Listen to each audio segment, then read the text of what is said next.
사실과 진실, 이 두 단어는 얼핏 보면 똑같은 의미 아닌가 싶지만 다른 뜻을 갖고 있는데요. 사실은 실제로 이루어진 일이나 일어난 일, 그리고 이러한 사실에 거짓이 없는 것을 진실이라고 합니다. 사실은 객관적인 시선으로 누구나 판단할 수 있지만 눈에 보이지 않는 진실은 당사자들의 마음 속에서만 알 수 있죠.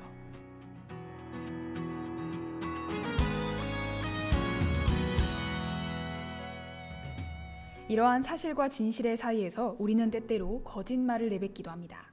거짓말은 사실이 아닌 것을 꾸며 말해 알고 싶은 진실에 대한 혼란을 주는데요. 아무리 사소하고 별거 아닌 거짓말일지라도 우아하게 포장된 거짓말은 결국 진실을 무너뜨립니다.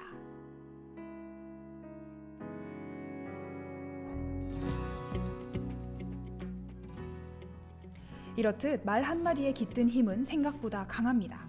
소통을 통해 세상을 잇지만 소통이라는 명목 아래 나누는 거짓말로 세상이 끊기기도 하니까요. 진실된 마음으로 이야기를 나누는 곳, 여기는 챈디의 온에어, 저는 DJ 채은입니다.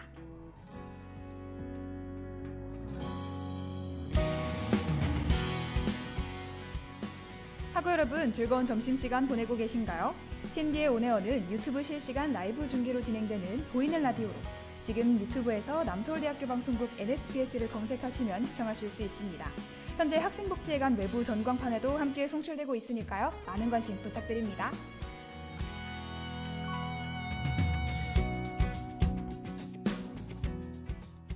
챈디의 온에어에는 3가지의 코너가 준비되어 있는데요. 오늘의 코너는 우리 대학 연극 동아리 아름다운 사람들이 들려주는 소설과 그 소설을 원작으로 하는 영화 이야기, 책 듣는 하루 우아한 거짓말 편이 준비되어 있습니다. 그럼 아름다운 사람들과 함께하는 하루를 시작하기 전에 먼저 노래 한 곡 듣고 오도록 할게요. 여기는 챈디의 온에어 지식정보관 N 컨버전스 스튜디오에서 함께하고 있고요. 저는 DJ 채은입니다.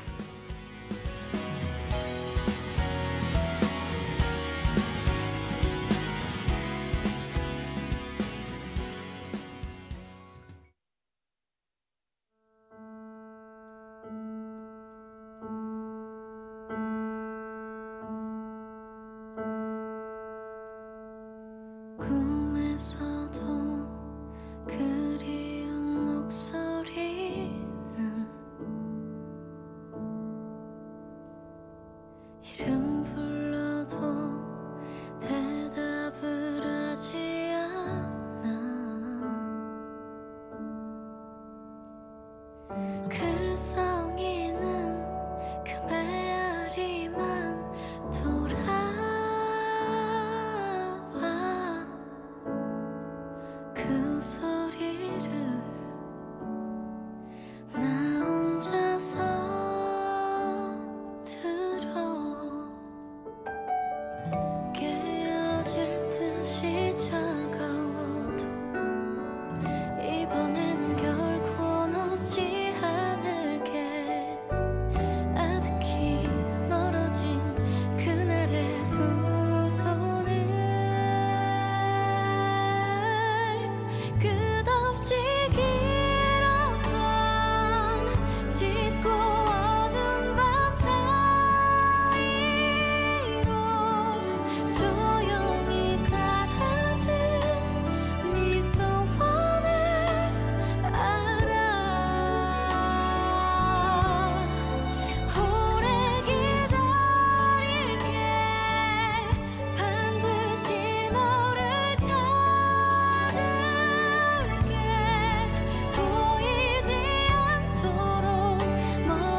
바쁘게 흘러가는 사회 속 사람들의 손엔 스마트폰이 없어서는 안 될 존재로 자리 잡았고 아날로그를 대표하는 책은 이북 또는 오디오북의 형태로 우리의 삶에 스며들었습니다. 그렇게 책은 어느새 우리의 눈이 아닌 귀로 다시 다가오기 시작했는데요. 책 듣는 하루는 아름다운 사람들과 함께 책의 온전함, 소중함, 영원함을 담아 소설과 이 소설을 원작으로 한 영화를 소개하는 오디오북 코너입니다.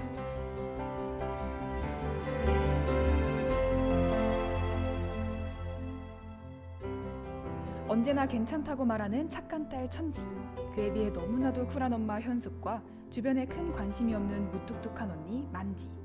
평범했던 이들의 일상에 믿을 수 없는 일이 생기고 만다. 어느 날 천지는 평소와 다르게 엄마에게 mp3를 사달라고 조르는데 그날 천지는 스스로 목숨을 끊게 된다. 이후 천지의 죽음을 둘러싼 주변에 우아한 거짓말들이 들려오기 시작하고 그 속에 숨은 진실을 찾아 나선 현숙과 만지는 천지가 남긴 의문의 빨간 털뭉치들을 발견한다. 과연 누가 천지를 죽음으로 몰았을까? 오늘 책 듣는 하루를 함께할 작품은 김여령 작가의 우아한 거짓말입니다.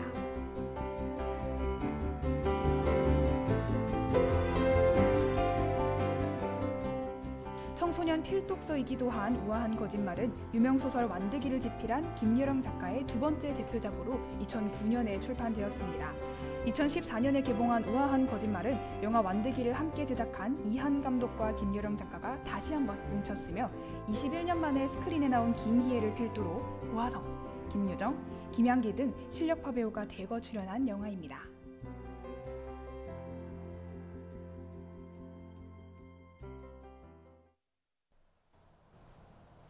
네, 그럼 오늘의 배우분들 함께 모시고 본격적으로 이야기 이어가 볼까요? 우리 대학 연극 동아리 아름다운 사람들의 배우분들 모셨습니다. 우선 천지와 만지 역할의 공성은 하구님, 그리고 화연 역할의 구혜영 하구님 모셨습니다. 안녕하세요. 안녕하세요. 네, 반갑습니다. 오늘 책 듣는 하루에 함께 해주신 성은 하구님과 혜영 하구님 정말 환영합니다. 먼저 성은 하구님, 오늘 방송이 처음이시잖아요. 네. 처음 듣는 학우분들께 짧게 자기소개 부탁드릴게요. 안녕하세요. 아름다운 사람들 배우를 맡은 공성은이라고 합니다. 많이 긴장했지만 잘 부탁드립니다. 우리 성은 학우님이 많이 긴장을 하셨지만 또 토크를 하다 보면은 서서히 풀리게 될 거니까 너무 걱정하지 않으셔도 좋을 것 같습니다. 저희가 듣기로 원래 성은 학우님이 연출로 동아리에 들어오셨다고 들었어요. 어떻게 배우로 전향을 하게 되셨나요? 연출로 하면서 배우들 연기하는 거를 제일 가까이서 많이 지켜봤는데 그 모습을 보면서 너무 재밌어도 보이고 저도 무대에 서고 싶은 마음에 오디션을 보게 되었습니다. 그러면 배우로 전향하신 지금 만족스러우신가요? 제일 만족합니다. 표정에서부터 활짝 웃으면서 만족한다고 하시는 거 보니까 잘 전향하신 것 같습니다. 좋습니다. 그럼 우리 혜영 학우님도 소개를 해드려야 할 텐데 지난 회차에 이어서 벌써 두 번째 출연이시죠? 그렇죠. 학우분들께 자기소개 부탁드립니다. 네, 안녕하세요. 아름다운 사람들에서 배우를 맡고 있는 구혜영입니다. 또 두 번째 출연이라고 또 살짝 여유로워진 모습이 보이는 것 같은데 조금 덜 떨리시나요? 그렇죠. 좋습니다. 오늘 저와 이제 경험이 있은 혜영 학우님이 우리 성은 학우님 잘 이끌어서 방송 끝까지 마무리하도록 하겠습니다. 저희가 지난 방송에서 이번 연도에도 정기 공연을 하신다고 살짝 스포를 해주셨는데 어떤 연극 준비하고 계신지 조금 여쭤봐도 될까요? 저희 11월 27일, 28일 월요일, 화요일 학생복지회관 지하 1층 소극장에서 그녀들만 아는 공소시효. 그녀들만 아는 공소시효라는 제목의 연극을 하는데요. 대학로 연극이라 아시는 분들은 많지 않으실 수도 있지만 똑같이 코믹 스릴러로 준비했으니까 많이 기대들 해주고 와주세요. 몇 시에 하죠? 저희 5시 반에 5시 반에? 대부분 학우분들이 수업이 끝날 시간이라서요. 많은 학우분들이 갈 수 있을 것 같은데요. 저도 지난 학기 행오버 공연 때 수업이랑 회의가 여러 개가 겹쳐가지고 못 가는데 이번에는 수업 끝나고 꼭 가서 보도록 하겠습니다. 중간중간 저를 발견하면 반갑게 눈인사를 해줬습니다. 저희가 작품명이 우아한 거짓말이죠. 사실 선의의 거짓말 이런 익숙한 말이 아니고 우아한 거짓말 조금 어울리지 않는 두 단어가 붙어 있는데 작품명이 왜 우아한 거짓말 같으세요, 두 분? 일단 화연이의 되게 특징 같아가지고 화연이도 되게 주인공이잖아요. 맞아요. 근데 화연이가 만지한테 하는 말들이 다 거짓말인데 되게 우아하게 거짓말하는 것 같아서 정말 그럴싸하게 잘 구현해서 거짓말을 하죠. 그래서 저는 되게 안 어울리는 건데 되게 화연이랑 어울리니까 그렇게 제목을 지은 것 같아요. 화연이한테 딱 어울리는 제목이다. 좋습니다. 혜영 학우님은 왜 우아한 거짓말이라고 작품명을 지었을 거라 생각하시나요? 우선 전체적으로 인물들이 하는 거짓말이 모두 천지의 죽음에 대한 힌트가 맞습니다. 되고 있고 그래서 저는 천지를 묘사한 말이 아닌가 싶어요. 우아한이라는 수식어를. 두 분께서 한 분은 이제 화연이한테 찰떡이다, 한 분은 천지를 묘사하는 말이 아닐까라고 의견을 내주셨습니다. 작품 명의에 거짓말이 들어가는 만큼 이 질문을 안 드리고 넘어갈 수가 없겠는데요. 사실 거짓말이 나쁜 거 모두가 알고 있긴 하지만 사실 한 번쯤은 다 해보는 게 거짓말이잖아요. 두 분 인생 최대의 거짓말이 있다면 어떤 거였나요? 상은아구님? 저부터 얘기해보자면 네. 제가 피어싱을 너무 하고 싶었는데 네네. 어디에 피어싱? 저 페이스 피어싱 하고 싶었는데 저희 부모님이 허락을 다 안 해주셔가지고 안 하지 않고 눈썹에다 몰래 하고 왔어요. 네네. 근데 눈썹이면 꽤 잘 보일 텐데요. 네, 엄마는 그나마 괜찮다 하셨는데 아빠한테 들킬 게 너무 무서워서 네. 3개월 동안 앞머리를 이렇게 가리고 다녔어요. 3개월 동안 네. 안 들키셨나요? 네, 진짜 안 들켰어요. 이러고 그냥 고데기 할 때도 이렇게 하고 다니니까 지금 이제 뺐으니까 말을 할 수 있지만 이거 아빠가 방송 보고 있을 텐데 아빠 미안해. 사실 아버님이 알고 계셨을 수도 있어요. 아버님이 우아한 거짓말을 또 아버님을 위해서 해주셨을 수도 있어요. 하지만 네, 좋습니다. 최대의 거짓말이 피어싱하고 3개월 동안 앞머리로 가리고 다니신 게 또 능력이에요. 3개월 동안. 근데 이렇게 한 게 아니고 그냥 딱 일자로. 완전 해서- 일자. 네, 완전 일자. 눈썹을 통째로 가리셨군요. 네네. 혹시 눈썹 피어싱 하고 싶으신 분들 나름의 꿀팁으로 알아가시면 좋을 것 같습니다. 효영 아버님은 어떤 거짓말이? 저는 좀 어리고 귀여운 거짓말인데 초등학생 때 제가 항상 1등을 하다가 한 번 무너진 적이 있었어요. 근데 이제 너무 아쉽죠. 엄마 아빠가 맨날 1등 했다 하면은 아유 잘했다 이렇게 해주는데 칭찬 못 받는 게 좀 너무 좀 속상해서 네. 근데 하필 시험지에 사인을 받아오라고 하시더라고요. 그래서 엄마 몰래 이렇게 숨어가지고 뭐 비둘기 머리만 가리면 안 보인다고 다 보이는데 거기에 사인을 하고 있었어요. 네. 그래서 엄마한테 딱 들켰는데 엄마가 안아주시더라고요. 너무 훈훈한 엔딩입니다. 여기는 부모님의 숙제의 에피소드를, 여기는 훈훈한 엔딩을 보여주셨는데요. 사실 살면서 거짓말을 안 치기는 쉽지가 않습니다. 과연 이 소설과 영화에서는 어떤 거짓말을 했을지 두 학우님과 함께 지금부터 본격적으로 알아보도록 하겠습니다. 이번에는 특별히 두 분께서도 소설을 읽어와 주셨어요. 조금 더 깊고 다채로운 토크가 가능하지 않을까 싶습니다. 아시다시피 영화 우아한 거짓말은 원작 소설을 거의 살린 영화로 유명하죠. 그래서 원작과 가장 차이가 적은 리메이크 작품 중 하나로 유명하기도 합니다. 인물 소개부터 들어가자면요. 뭐든지 괜찮다고 말하던 착한 둘째 딸 천지, 그리고 항상 무뚝뚝한 첫째 딸 만지, 그리고 9년 전에 남편을 잃었지만 씩씩하게 살아가고 있는 엄마 현숙이 이 이야기의 주인공입니다. 이 이야기는 평범한 가족의 아침 식사 모습으로 시작됩니다. 그런데 매번 괜찮다고 말하던 천지가 밥을 먹다가 갑자기 좀 평소답지 않은 뭘 좀 사달라고 쪼르기 시작해요. 혹시 뭘 사달라고 졸랐는지 기억나시나요? MP3? 맞습니다. MP3였습니다. 그 당시에 유행했던 MP3였는데요. 평소에는 먼저 뭘 사달라고 한 적이 없는 딸이었는데 갑자기 사달라고 하니까 가족들 다 의아한 반응을 보였지만 뭐 필요하니까 사달라고 했겠지 하면서 대수롭지 않게 여기고 사주려고 합니다. 그런데 그날 저녁 천지가 스스로 목숨을 끊게 됩니다. 이때 천지는 자신이 뜨개질하고 있던 목도리를 사용해서 극단적인 선택을 하게 되는데요. 무슨 색의 목도리였을까요? 흰색이었나요? 전 노란색. 노란색? 흰색? 두 분 다 조금 더 강렬한 색깔로 가보시겠어요?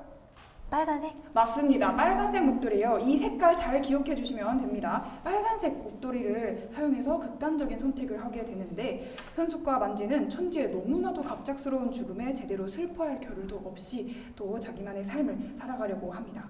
그런데 만지가 천지의 주변 인물들과 이야기를 하다 보니까 수상함을 느끼게 돼요. 이때부터 만지와 현숙은 천지의 죽음에 대한 진실을 찾아 나서기 시작합니다. 원래 살던 집에서 부정하다고 쫓겨난 현숙과 만지는 천지와 친구였던 화연이 사는 초원 아파트로 이사를 가게 됩니다. 이사 첫날 둘은 옆집에 사는 정체 모를 남자를 만나게 됩니다. 누굴까요?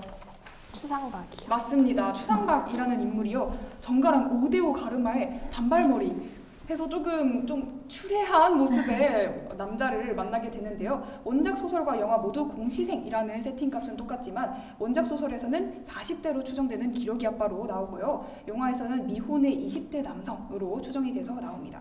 사실 이때까지만 해도 이 추상박이라는 인물이 너무 갑자기 왜 나오는 거지? 라는 생각을 했는데 알고 보니 추상박과 천지가 아는 사이였습니다. 천지가 속마음을 털어놨던 유일한 사람이었죠. 사실 낯선 사람한테 속마음을 털어놓는 일이 흔한 일은 아닌데 왜 가족이 아닌 추상박한테 속마음을 털어놨을까요? 혜영 아버님 먼저 말씀해 주시겠어요? 왜 추상박한테 털어놨을까요? 저는 제가 만약에 천지였다면 네. 천지 성격상 가족들한테 의지하고 그런 성격은 못했을 맞아요. 것 같아요. 그래서 뭐 때로는 생각지도 못한 곳에서 위로를 얻는다고 하잖아요. 그래서 그렇죠. 그런 작용을 한 게 아닌가 추상박이. 맞아요. 일리가 있는 말입니다. 사실 아무것도 모르는 사람한테 털어놓기가 더 편할 때가 또 가끔 있어요. 황은아버님은 왜 추상박한테 털어놨을 거라 생각하시나요? 저는 추상박이 그냥 개그 캐릭터인 줄 알았는데 저도 처음에 이 결로 이해를 했습니다. 근데 그렇게 재밌으니까 더 말하기 편했을 것 같기도 하고 그리고 저는 천지가 이미 언급을 한 거로 생각을 해요. 가족들한테. 네. 근데 언니가 되게 아무렇지 않게 넘기니까 맞아요. 정말 어쩔 수 없이 학교의 인물이 아닌 사람들 중에 천지가 아는 사람이 추상박밖에 없어서 얘기를 한 것 같아요. 가족들한테 알게 모르게 티를 냈는데 네. 알아주지 못하니까 어쩔 수 없이 답답한 마음에 추상박한테 털어놨을 거다라고 얘기를 해주셨습니다. 사실 두 분이 가족이 아닌 낯선 사람에게 속마음을 얘기한 천지가 두 분 이해가 되시나요? 네, 너무 이해돼요. 혜영 아버님 이해가 되시나요? 네, 저도 이해됩니다. 이해가 안 되시는 표정을 아니에요. 사실 뭔가 천지가 너무나도 힘든 상황에 놓여있기 때문에 이걸 말하는 것조차도 어려웠을 거라고 저는 생각을 해요. 그래서 저도 뭔가 굳이 싶다가도 근데 좀 돌파구가 추상박밖에 없었을 수도 있겠다라는 생각을 하면서 영화를 봤습니다. 이어서 다음 장면으로 좀 넘어가 볼게요. 우리가 보통 이사를 가면은 뭘 먹죠? 짜장면이요. 맞습니다. 짜장면을 보통 먹죠. 이 두 사람도 이사 가서 보신각이라는 가게로 짜장면을 먹으러 향합니다. 이 보신각은 초원 아파트 상가의 대표 중국집으로 이 아이의 부모님이 영업하는 곳인데요. 과연 이 아이는 누굴까요? 화연. 맞습니다. 천지와 친구였던 화연의 부모님이 운영하고 있는 보신각이었는데요. 화연은 착한데 어딘지 모르게 쎄한 느낌이 드는 그런 아이로 묘사가 돼요. 실제로 화연과 만지가 천지가 살아있을 때 이미 한번 만난 적이 있는 사이인데요. 분명히 천지와 친구라고 소개를 했었는데 사실은 천지를 아주 교묘하게 괴롭히던 나쁜 인물이었죠. 천지는 이런 화연에게 한 수행평가 발표에서 경고를 하게 됩니다. 이 장면을 두 분께서 준비를 하셨다고 들었어요. 영화의 명장면을 아름다운 사람들의 연기로 만나보는 시네클릭 첫 번째 장면 만나볼 시간입니다. 우아한 거짓말의 시작이 궁금한 학우분들은 끝까지 집중해주세요. 그럼 바로 첫 번째 장면, 천지의 경고가 담긴 수행평가 발표 함께 만나보고 올게요.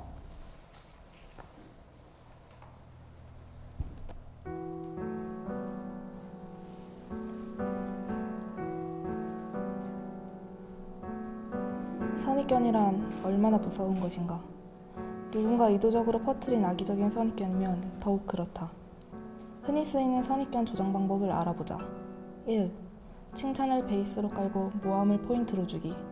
사람들은 베이스보다 포인트에 더 민감하게 반응한다. 예시. 쟤 공부 잘하잖아. 근데 알고 보면 되게 멍청하다. 베이스. 잘한다. 포인트. 멍청. 조잡한 말이 사람을 죽일 수도 있습니다. 당신은 혹시 예비살인자는 아닙니까? 감사합니다. 학교가 끝나고 천지는 홀로 집을 가고 있다. 천지야, 발표 재밌더라. 그래도 예비살인자라는 말은 좀 심하지 않았나? 확정된 살인자라고 할까? 미안 천지야. 미안해. 미안하다니까. 놔! 미안해 천지야. 너 뭐가 맨날 미안하냐? 네, 여기까지 첫 번째 시네클립 만나보고 오셨습니다. 사실 저의 너 뭐가 맨날 미안하냐. 너무 귀여우세요. 네, 감사합니다. 이게 화연이 미안하다고 하고 나서 천지가 쌩 가버리잖아요. 그냥 그때 막 화연 주변 친구들이 쟤 왜 저렇게 싸가지 없어 이러면서 몰아가는 그런 장면으로 나와요. 저희 이 수행평가 발표에서 천지 특유의 그 무기력함을 정말 잘 살려주셨어요. 네. 감사합니다. 저희가 이 방송을 위해서 좀 두 분께서 직접 교복까지 준비를 해주셨다고 들었어요. 네. 그 아이디어는 어떻게 내신 거예요? 누가 먼저 내셨나요? 제가 냈습니다. 어떻게 내시게 된 거예요? 소설이랑 영화 배경이 전부 학교여가지고 맞아요. 어울리는 옷은 교복밖에 없을 것 같아서 그쵸. 준비하게 됐습니다. 맞아요. 사실 학교를 배경으로 한 작품의 가장 베스트 의상은 교복이 아닐 수가 없죠. 그리고 네, 준비한 게 하나 더 있긴 한데 네. 제가 원래 염색모였는데 네. 이 촬영을 위해 흑발로 염색을 와, 했습니다. 진짜 학생 모먼트를 딱 갖추고 오셨어요. 박수. 이렇게 연기에 진심입니다. 이렇게까지 준비해 주셔서 너무 감사해요. 저도 다행히 흑발이고 또 아직 교복에 곰팡이가 피지 않아서 정말 오랜만에 먼지 탈탈 털어서 입고 와봤습니다. 살짝 부끄럽긴 한데요. 오랜만에 교복 입으니까 학창 시절로 돌아간 것 같고 또 기분이 묘하네요. 좋습니다. 두 분께서 다양한 배역을 맡는 배우 역할을 하고 계신 만큼 좀 의상도 여러 번 갈아입는 것 같은데 혹시 지금까지 입으셨던 의상 중에 좀 기억에 남는다 이런 의상 있으세요?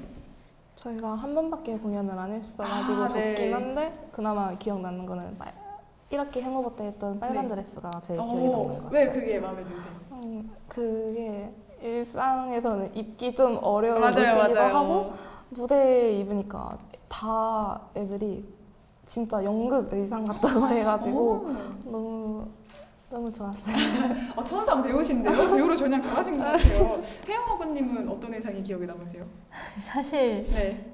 저도 마찬가지로 새내기셔서 또. 새내기이기도 하고 해서 이제 저는 저번에 검정 정장으로 맞췄어가지고 근데 그 중에서도 제일 기억이 남는 건 아무래도 신발이 아니었나. 신발이요? 어떤 신발이었죠? 제가 그때 굽이 낮긴 했지만 구두를 신고 뛰어다녔어야 됐거든요. 발 괜찮으셨나요? 그때 집에 갔는데 구두를 신으면 앞쪽으로 피가 쏠려서 맞아요. 앞발이 통통해지거든요. 맞아요. 그래서 맨바닥에 있는데 구두를 신는 기분이었어요.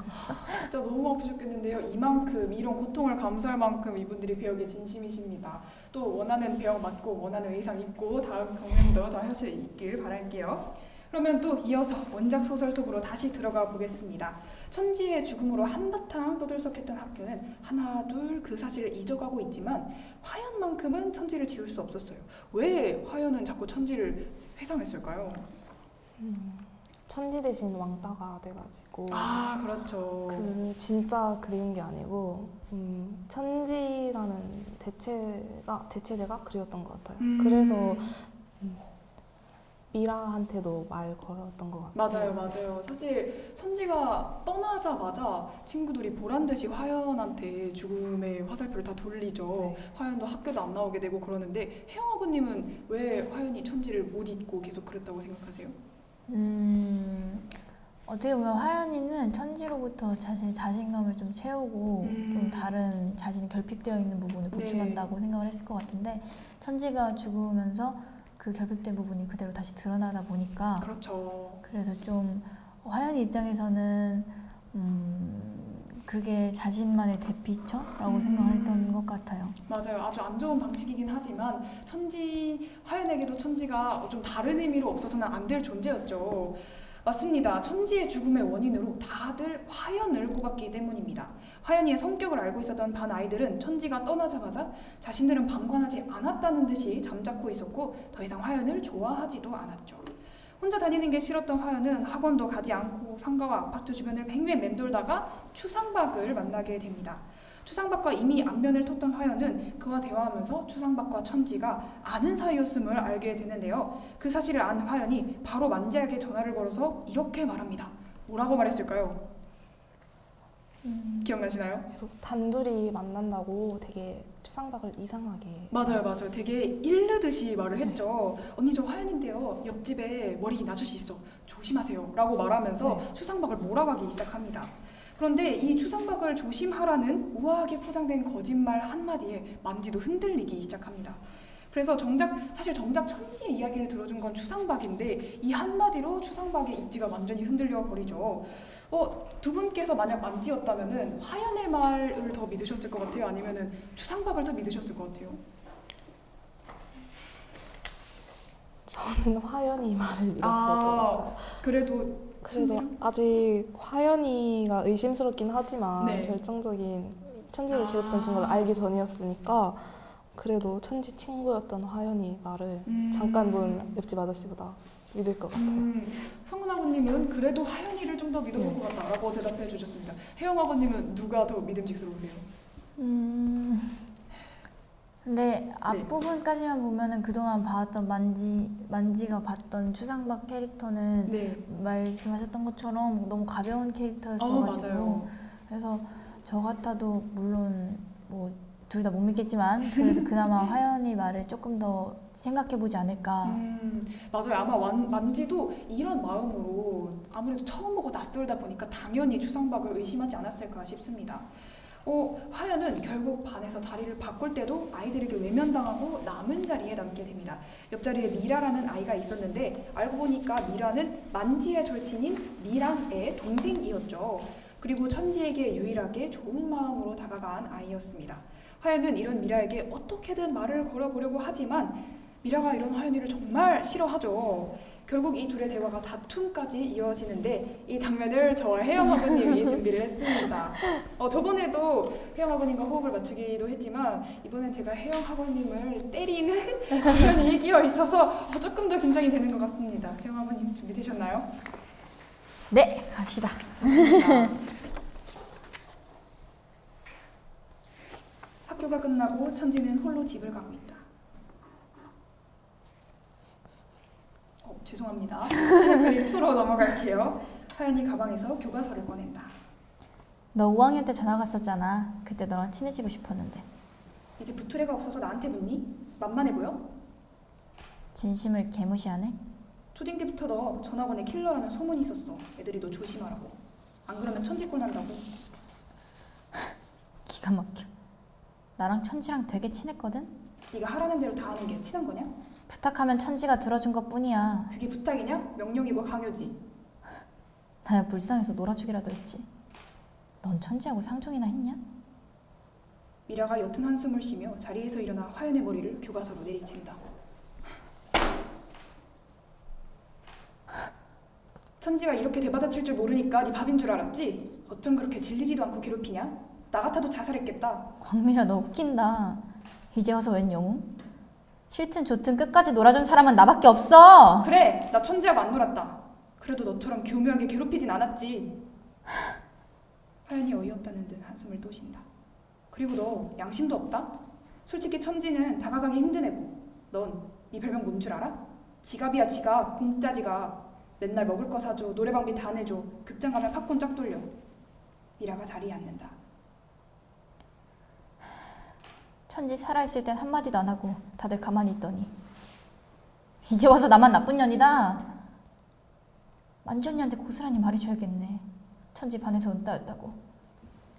내 생일 때 천지만 빼고 카톡한 증거 있으니까. 니들 다 공범이야. 울먹이던 화연은 코피가 나자 교실을 뛰쳐나간다.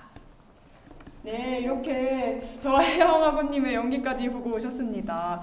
2번 연속으로 혜영 아버님과 싸우는 씬을 연기를 하게 됐어요. 하지만 저희 실제로는 사이 좋답니다. 오해하지 마세요. 배우 하셔야 될 것 같아요. 아니요. 진짜 너무 잘해요. 이거 할 때보다 아나운싱 할 때보다 이거 할 때가 더 떨려서 이거만 하면 얼굴에 열이 확 끊었고 놀라요. 살벌한 미라와 하연의 다툼 씬 이렇게 보고 오셨는데 천지가 혼자 있을 때 다가간 것도 미라, 그리고 좋은 의도로 말을 건 것도 미라였지만 사실 미라는 천지를 끝까지 좋아하지 않고 나중에는 미워하게 되죠. 왜 미워하게 됐을까요? 미라 아빠랑 천지 엄마가 맞아요. 원작 소설에서는 미라의 아빠 광만호의 만행이 더 자세하게 묘사가 되어 있는데요. 바람을 피는 것부터 시작해서 미라와 미란의 엄마의 머리채를 잡는 등 굉장히 폭력적인 남편으로 등장합니다. 그런 아빠를 피해서 미라와 미란이가 아픈 엄마와 함께 도망가지만 결국 집으로 다시 끌려가게 되는데 그랬던 광만호가 천지의 엄마인 현숙에게 무릎을 꿇다시피 구애를 하니까 미라 입장에서는 굉장히 큰 상처기도 하고 또 괜히 천지도 미워서 매정하게 등을 돌렸죠. 이렇게 아픈 과거를 보면 미라가 천지를 좀 미워하는 게 아예 이해가 안 가진 않는데 여기서 화연과 미라 중에서 누가 더 나쁜지에 대한 의견이 갈리더라고요. 두 분은 누가 더 나쁜 사람이라고 생각하시나요? 혜영 아버님 먼저 말할까요? 네. 화연과 미라 중에 누가 더 나쁘다고 생각하세요? 저는 네. 둘 다 나쁘지만 미라의 나쁜 건 조금 이해가 돼요. 아, 네, 그래가지고 좀 어린 그런 좀 나쁜 아이는 좀 화연인 것 같고. 그쵸. 사실 미라는 유일하게 되게 잘 놀던 친구였는데 좀 가정사가 건드려지다 보니까 민감하게 반응을 해서 어린 마음에 그랬을 것 같아요. 성은 아버님은 누가? 저도 미라라 생각하는데 이유는 좀 달라요. 저는 천지의 잘못이 아닌데 마지막에 엄청 세게 말을 하고 갔잖아요. 막 선생님이 시켜서 너 놀아준 거다. 네.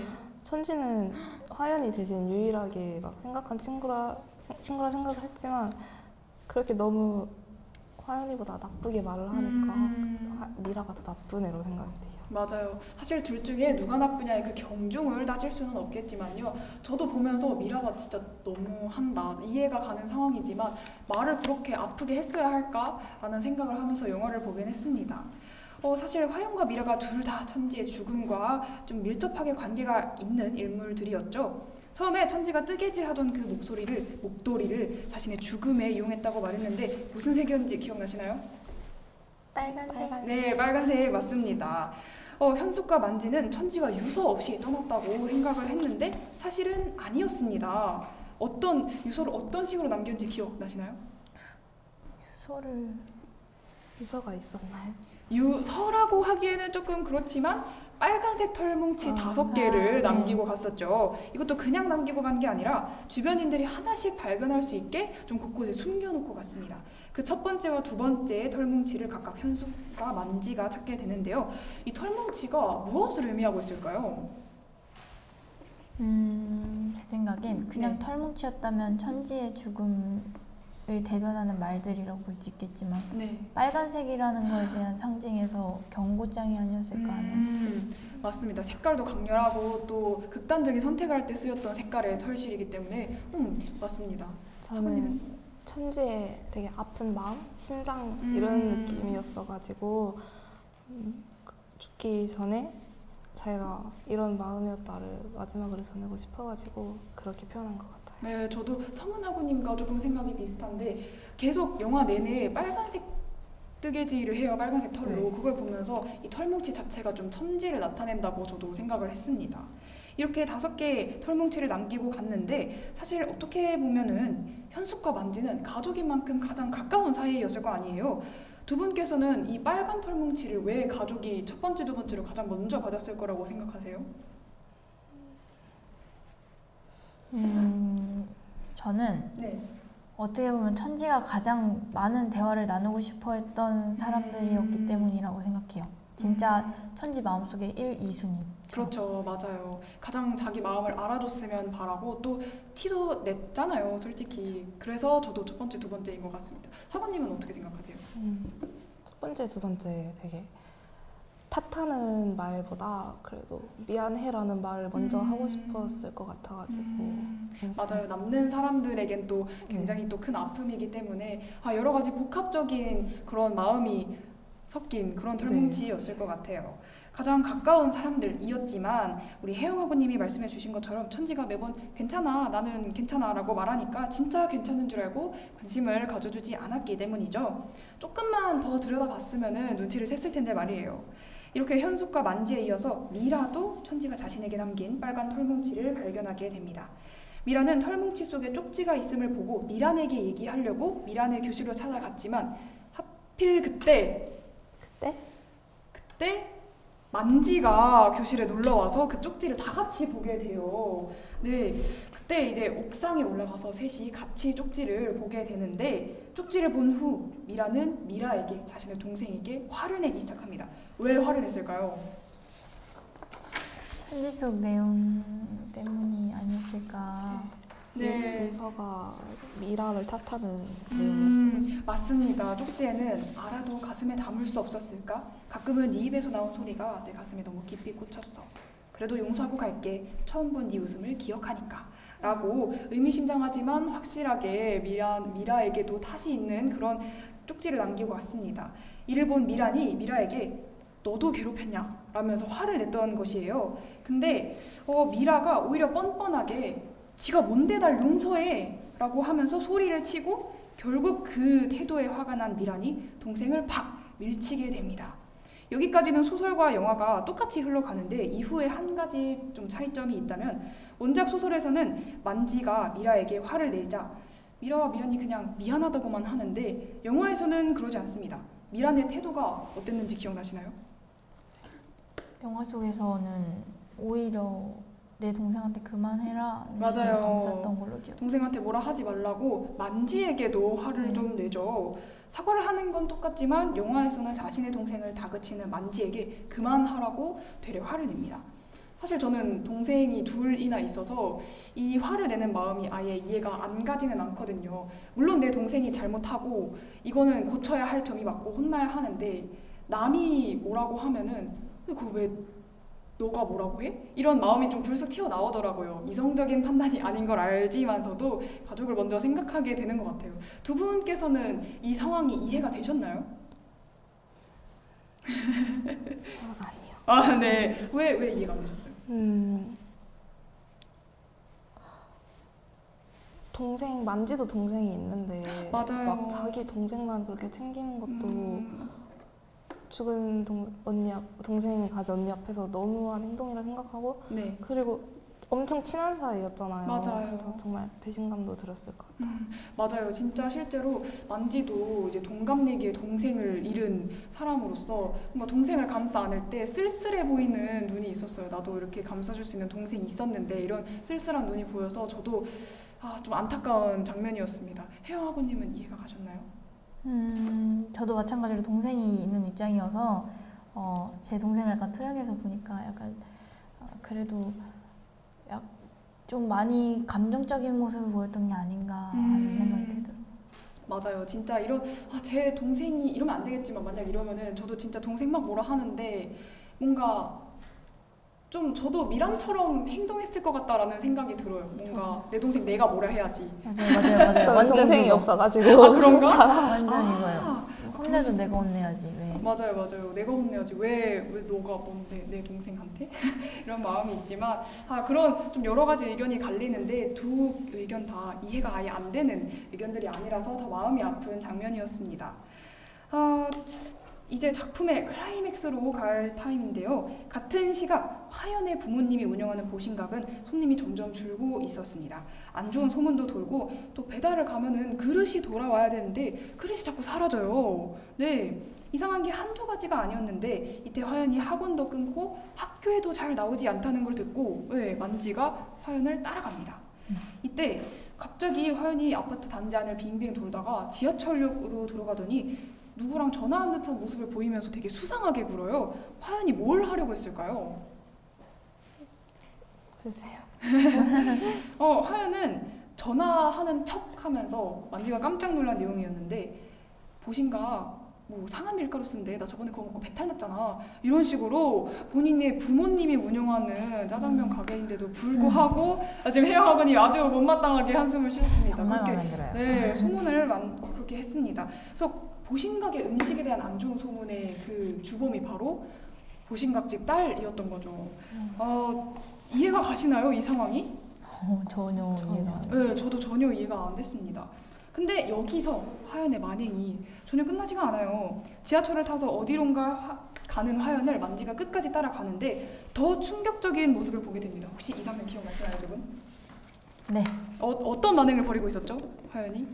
그릇을 그쵸. 그릇을 또 훔쳐서 버리고 있었죠. 소문에 이어서 그릇을 훔친 범인까지도 모두 화연이었습니다. 이 사라지는 보신각의 그릇도 다 화연이 버린 짓인데 이 만행이 모두 드러나는 장면을 두 분께서 준비해 주셨다고 합니다. 두 분 준비되셨나요? 네. 네, 그러면은 마지막 씬의 클립 화연의 만행이 모두 밝혀지는 장면 보고 올게요. 제너레이션부터 시작하겠습니다. 화연이 보신각의 그릇이 든 비닐을 바닥에 버린다. 멀리도 왔다. 그거 뭐야? 우리 거예요. 니네 거? 상관 마세요. 우리 거라고요. 그래. 이건 니네 거지. 네 부모 괴롭히면 화가 풀리니? 넌 왜? 누구 하나 괴롭혀야 사니? 이래야 이사를 가지. 보신각이 망해야 가죠. 만지가 기가 찬 듯 한숨을 쉰다. 저한테 왜 이러세요?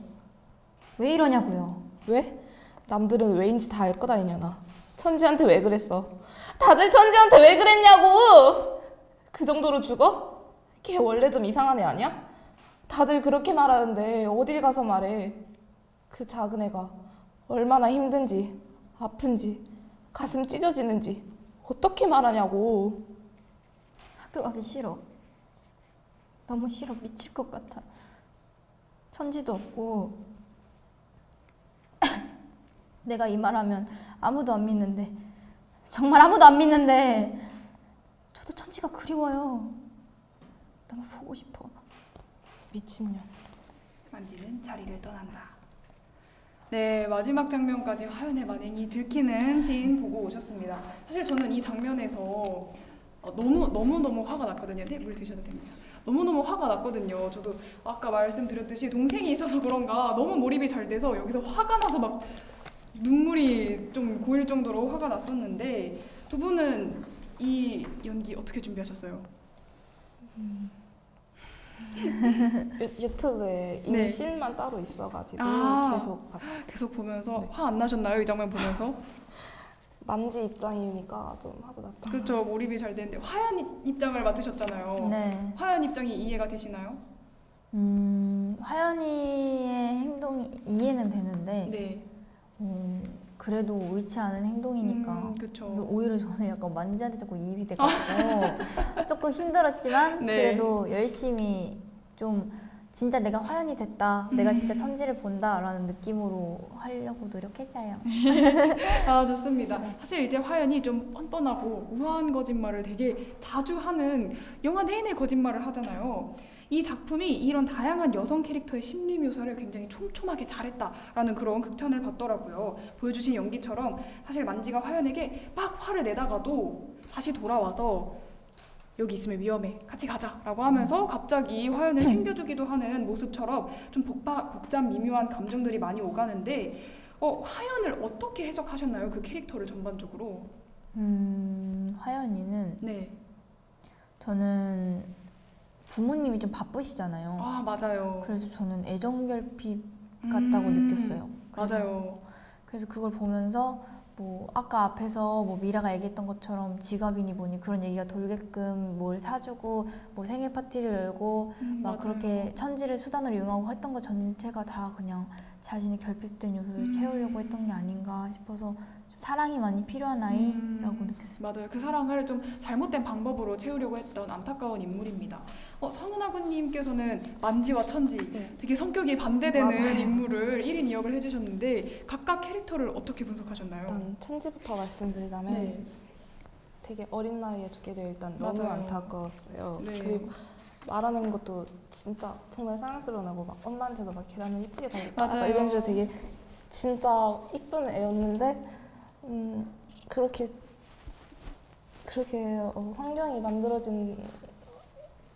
맞아요. 만들어져서 되게 우울증도 걸리고 막 맞아요, 맞아요. 되게 슬펐어요. 사실 천지가 이제 엄마나 만지한테 말하면 되게 애교도 많고, 계란 말씀하신 것처럼 계란도 예쁘게 구웠다, 엄마 이렇게 말하는데 학교에서는 톤이 딱 일정하게 그냥 우울하고 막 좀 기력도 없고 그렇게 나오잖아요. 만지는 어떻게 해석하셨어요? 만지는 따뜻한 아이스 아메리카노. 너무 비유가 찰떡인데요. 찰떡인데요? 따뜻한 아이스 아메리카노. 그 언니 입장에서는 좀 차가울 수 있지만 그래도 누구보다 천지의 죽음에 대해 제일 의문도 갖고 맞아요. 엄마보다 훨씬 더 찾으려 하잖아요. 맞아요. 왜 죽었는지. 그래서 만지가 딱 그렇게 느껴졌어요. 맞아요. 사실 저도 이제 언니라고 불리는 사람의 입장으로서 뭔가 동생한테 막 살갑게 잘해주면 오글거려서 잘 못하겠더라고요. 마지막에 계속 차갑게 굴다가 마지막에 이제 천지야 사랑해 하고 끝나잖아요. 그래서 이런 장면에서 진짜 말씀해주신 따뜻한 아이스 아메리카노가 딱 맞는 말인 것 같습니다. 이렇게 좀 꼼꼼하게 케어를 해주신 덕분에 오늘 시네클립의 퀄리티가 높아질 수 있었던 것 같은데요. 이제 작품의 결말만을 남겨두고 있습니다. 원작 소설의 결말은 화연의 만행을 알게 된 만지가 함께 5번째 털뭉치를 찾아 나서자라고 하는 것을 끝으로 상상 속으로 넘어가게 됩니다. 상상 속에서는 죽으려는 천지를 붙잡는 현숙과 만지의 모습으로 마무리가 되죠. 영화에서는 어떻게 마무리됐는지 기억나시나요? 책과 함께 끝나는 그렇죠. 걸로 도서관 풍경이 봤습니다. 나오면서 또 빨간 털뭉치가 하나 더 나오죠. 동일하지만 원작 소설과는 살짝 다르게 5번째 털뭉치가 천지가 자주 가던 도서관에 있음을 보여주고 영화가 끝이 나게 됩니다. 사실 지금까지 나온 4개의 털뭉치는 모두 천지의 죽음을 좀 이르게 한 그런 원인의 제공자들에게 다 갔는데 여기서 5번째 털뭉치의 주인이 과연 누구일지에 대한 그런 의견이 많이 분분해요. 두 분께서는 이 5번째 털뭉치의 주인이 누구라고 생각하시나요? 저는 추상박이라 생각해요. 왜 추상박이라고 생각하세요? 계속 슬픈 말만 쓰진 않고 마지막은 그래도 좋은 말을 쓰고 싶으니까 추상박이 천지한테 되게 좋은 캐릭터였잖아요. 맞아요. 잘해줬죠. 그래서 고맙다는 말 들어줘서 고맙다 이런 걸 썼을 것 같아요. 맞아요. 사실 추상박이라면은 5번째 털뭉치를 저도 어렵지 않게 찾아낼 수 있을 거라고 생각했습니다. 같이 도서관에서 자주 만났고 또 천지의 좀 속마음을 가장 깊게 알고 있던 사람이어서 좋습니다. 혜영아버님은 누구라고 생각하세요? 저는 이 털뭉치의 주인이 특정되지 않았다라고 판단을 했어요. 네. 그 털뭉치가 가려져 있던 책들도 우울증에 관련된 책들이었고 맞아요. 천지는 어떻게 보면 우울증이 있는 아이였잖아요. 네. 그래서 자신처럼 우울증을 겪고 있는 또 다른 천지한테 하고 싶었던 말들이 아닐까 하는 생각을 했습니다. 저도 혜영아버님과 비슷한 의견인데요. 진짜 혜영아버님이 말씀해 주신 것처럼 우울증 책을 빼자마자 거기에 털뭉치 이렇게 껴있어요.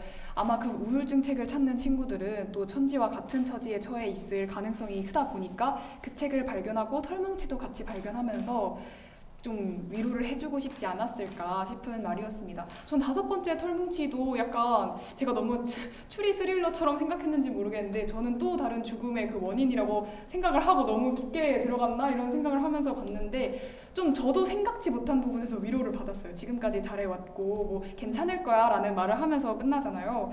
생각지 못한 위로를 받아서 되게 마지막 장면이 저는 인상 깊었습니다. 아쉽지만 벌써 마지막 질문이에요. 두 분께서도 아시다시피 이번 작품은 시사하는 바가 굉장히 뚜렷하죠. 사회적 메시지가 굉장히 뚜렷한 작품인데 기억나는 명대사 있으시다면 하나씩 말씀해 주실 수 있나요? 저는 현숙 만지 엄마의 네. 사과하실 거면 하지 마세요. 말로 하는 사과는요 용서가 가능할 때 하는 겁니다. 이 대사가 제일 기억에 남는 것 같아요. 맞아요. 이때 딱 자식 잃은 부모의 마음이 네. 너무 잘 드러나는 멘트였죠. 이 장면이 가장 기억에 남으신가요? 네, 그 이유는 화연이 엄마한테 마지막으로 하는 경고이기도 하고 네. 그 만지는 그 복수를 안 했잖아요. 맞아요. 그러면 맞아요. 계속 얼굴 보고 살게 되니까 현숙이랑 화연이 엄마가 네. 그래서 제일 복수 같기도 해가지고 아. 제일 기억에 남는 것 같아요. 맞아요. 어떻게 보면은 사실 이 여기서 담고 있는 사회적 메시지가 단편적으로 해결이 될 수 있는 그런 문제가 아니다 보니까 뭔가 묘하게 자꾸 좀 마음이 쓰린 느낌을 계속 가지고 가는데 좀 속 시원한 장면이기도 했어요. 뭔가 좀 화연의 어머니도 화연처럼 뻔뻔하게 굴잖아요. 네. 네. 그런 태도를 완전히 눌러버리는 그런 말이기도 해서 저도 같이 좀 속 시원한 장면이기도 했습니다. 혜영 아버님 물 드시고 하시겠어요? 네, 잠시만요. 기침이 나올래가지고. 네. 저도 이걸 보면서 저는 책도 좀 어릴 때도 읽고 그랬어가지고 진짜 인상 깊게 봤는데 이번에 다시 보니까 한 번 더 와닿더라고요. 학창 시절의 그 교묘한 그런 심리들이 다시 생각이 나면서 다시 한 번 더 좀 깨달음을 얻게 되는 그런 작품이었던 것 같습니다. 혜영 아버님은 어떤 명대사를 고르시겠어요? 저는 방금 저희가 주제로 나눴던 5번째 털뭉치 속에 네. 있던 말인데 지나고 나니 아무것도 아니지 고마워 잘 견뎌줘서 하는 말이 제일 와닿았던 것 같아요. 맞아요. 너무 모두에게 해주고 싶은 말을 천지가 해줬는데 사실 가장 본인이 듣고 싶었던 말이기도 할 거예요. 좋습니다. 이렇게 두 분께서 명대사까지 골라주시면서 벌써 방송의 막바지까지 왔는데요. 긴장 많이 하셨는데 오늘 방송 훅 지나갔죠? 네, 지금도 아직도 긴장되시나요? 끝나니까 이제 괜찮아요. 좋습니다.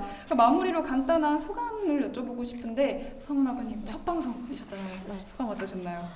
제가 다음에도 출연을 하게 되는데 네. 그때는 더 많이 준비하고 이것보다 덜 긴장되게 하겠습니다. 경험자의 꿀팁 많이 알려주세요. 네. 긴장 안 하는 꿀팁 좋습니다. 많이 알려줬어요. 정말요? 어떤 꿀팁 알려주셨어요? 여기 어딘지. 너무 현실적인 꿀팁인데요. 아, 좋습니다. 다음에는 또 한번 와본 공간이라서 훨씬 더 긴장 풀고 하실 수 있을 거예요. 네. 우리 혜영 아버님은 두 번째 출연이잖아요. 네. 어떠셨어요? 일단 전보다 많이 여유로워진 것 같고 맞아요. 그리고 나누면서도 좀 역시나 매번 느끼지만 시간이 훅훅 지나가는 것 맞죠? 같아요. 네, 그래서 뭐 다음에도 또 좋은 기회가 있으면 저는 오늘이 마지막이어서 맞아요. 혜영 아버님과는 네. 이 아름다운 사람들과 함께하는 이 책 듣는 하루에서는 마지막이지만요. 저희가 언젠가 또 부를지도 모르니까 항상 마음의 준비하고 계셔야 합니다. 하고 있겠습니다. 좋습니다. 저도 오늘 이렇게 교복까지 두 분 덕분에 좋은 기회로 입으면서 방송에서 너무 좀 색다른 경험이고 저한테도 또 두 분께서 연기도 그 복잡 미묘한 심리를 잘 묘사해 주셔서 더 다채로운 방송이 되지 않았나 싶습니다. 오늘의 작품 우아한 거짓말처럼 원작을 거의 그대로 살린 영화를 볼 때면 원작 소설을 얼마나 잘 살렸는지 같이 비교해보면서 보는 재미가 또 쏠쏠하거든요. 우아한 거짓말의 원작 소설은 우리 대학 성안기념중앙도서관 대출을 통해서, 그리고 영화는 넷플릭스, 왓챠 TV, 웨이브 전부 다 감상하실 수 있으니까요. 영화와 비교하면서 원작 소설도 한번 꼭 읽어보시길 바랍니다. 그러면 저희는 노래 한 곡 듣고 다시 돌아올게요.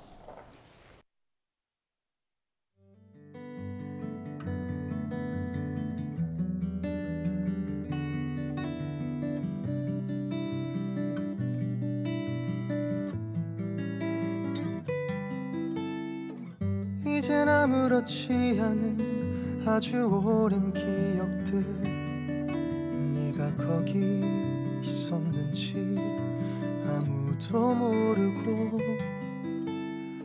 쉽게 지워지지 않는 아주 오랜 상처만 남아 그때 너는 기억한다.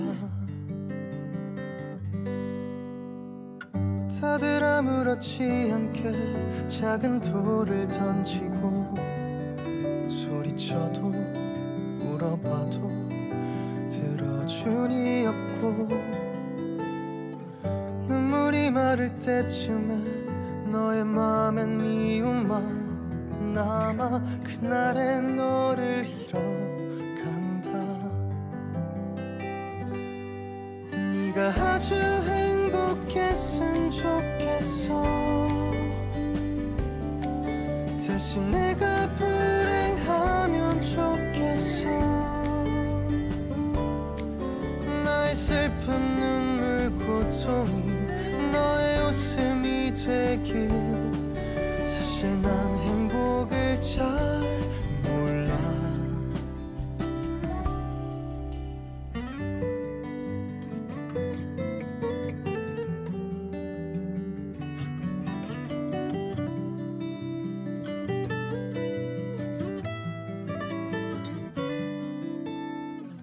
이제 남은 줄 알았던 아주 오랜 흉터가 낙인처럼 선명하게 네 굴레가 되어,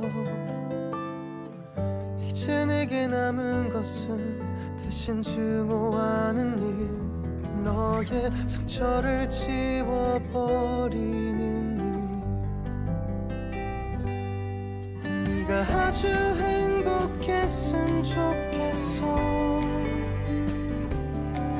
대신 내가 불행하면 좋겠어. 나의 슬픈 눈물 고통이 너의 웃음이 되길. 사실 난 행복을 잘 몰라. 기억나지 않았으면 좋겠어. 다시 돌아갈 수 있으면 좋겠어. 너의 찰나와 영원들이 너만의 것이 되길. 사실 난 행복을 잘 몰라. 너는 아무렇지 않게 살아가야 하니까.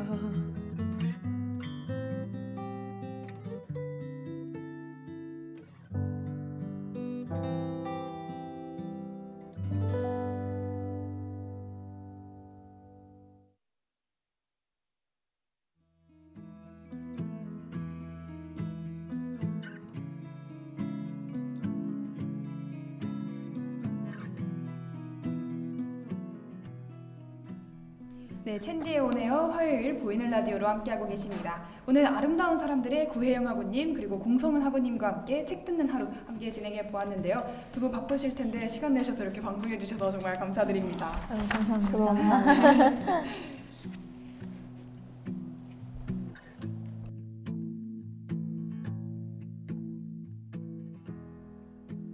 네, 저희 제28회 남서울가요제 공개에선 날짜 수정이 있어서 한 번 더 공지 드리겠습니다. 원래 공지 드렸던 10월 24일에서 일주일 미뤄진 10월 31일 화요일 오후 1시로 완전히 확정이 났습니다. 장소는 똑같이 학생복지회관 앞마당에서 진행을 하고요. 저희가 재개최하는 만큼 더 심혈을 기울여서 준비하고 있으니까요. 그때 일부 종료해서 너무 아쉬웠다, 아니면 나 하려고 했는데 못했다 하시는 분들 앞마당으로 달려오셔서 참가해 주시면 감사하겠습니다. 네, 9번째 챈디의 온에어 어느덧 스튜디오의 문을 닫을 시간 찾아왔습니다. 다음에 찾아올 코너는요, 최은희 교수님의 사운드 트랙 디어 에반 헨슨 편이니까요. 만관부 부탁드립니다. 여기는 챈디의 온에어 DJ 최은희였습니다. 다음 주에 만나요. 큰 카메라 보시고.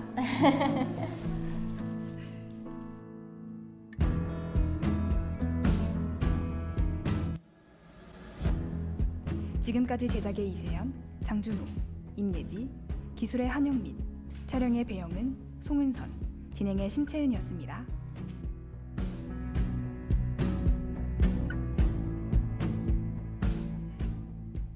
참된 이상, 열린 소리, NSE